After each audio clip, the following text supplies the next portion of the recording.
As the chorus of criticism grew, White House's aides were dispatched to the morning news shows, yet they struggled at times to explain the president's position.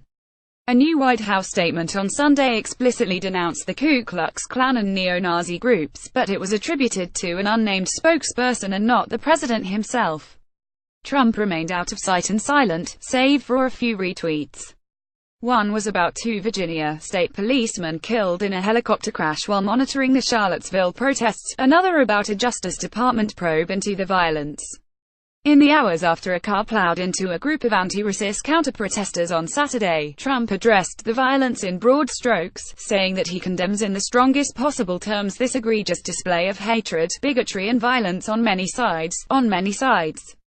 Speaking slowly from his New Jersey golf club while on a 17-day working vacation, Trump added, "It's been going on for a long time in our country. Not Donald Trump, not Barack Obama. It's been going on for a long, long time." The White House statement Sunday went further.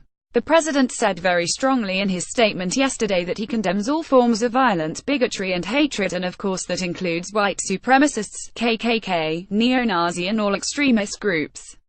It added he called for national unity and bringing all Americans together. The White House did not attach a name to the statement. Usually, a statement would be signed by the press secretary or another staffer. Not putting a name to one eliminates an individual's responsibility for its truthfulness and often undercuts its significance.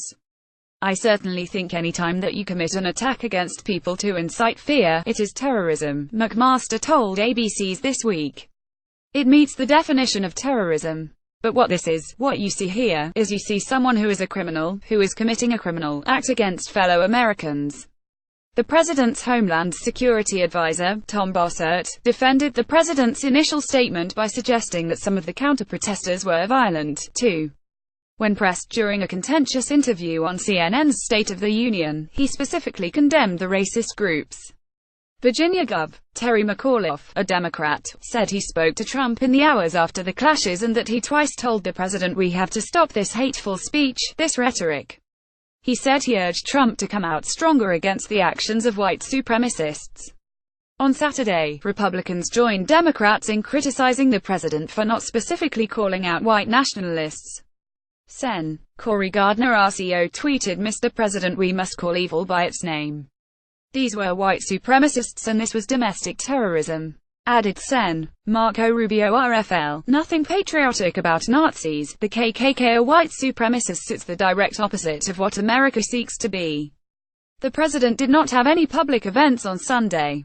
White House staff did not share any information on his activities except that he and his staff were monitoring the aftermath of the violence in Virginia. White nationalists had assembled in Charlottesville to vent their frustration against the city's plans to take down a statue of Confederate Gen.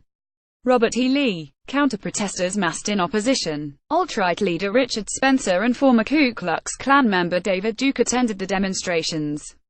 Duke told reporters that the white nationalists were working to fulfill the promises of Donald Trump.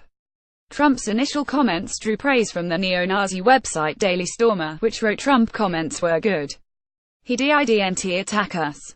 He just said the nation should come together.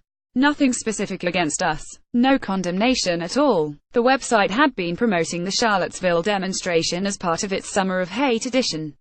Charlottesville Mayor Michael Steiner, a Democrat, slammed Trump's stance toward hate groups, saying on NBC's Meet the Press that he hopes Trump looks himself in the mirror and thinks very deeply about who he consorted with.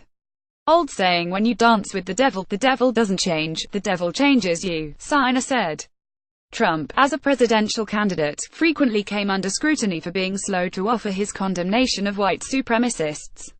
His strongest denunciation of the movement has not come voluntarily, only when asked, and he occasionally trafficked in retweets of racist social media posts during his campaign. His chief strategist, Steve Bannon, once declared that his former news site, Breitbart, was the platform for the alt-right.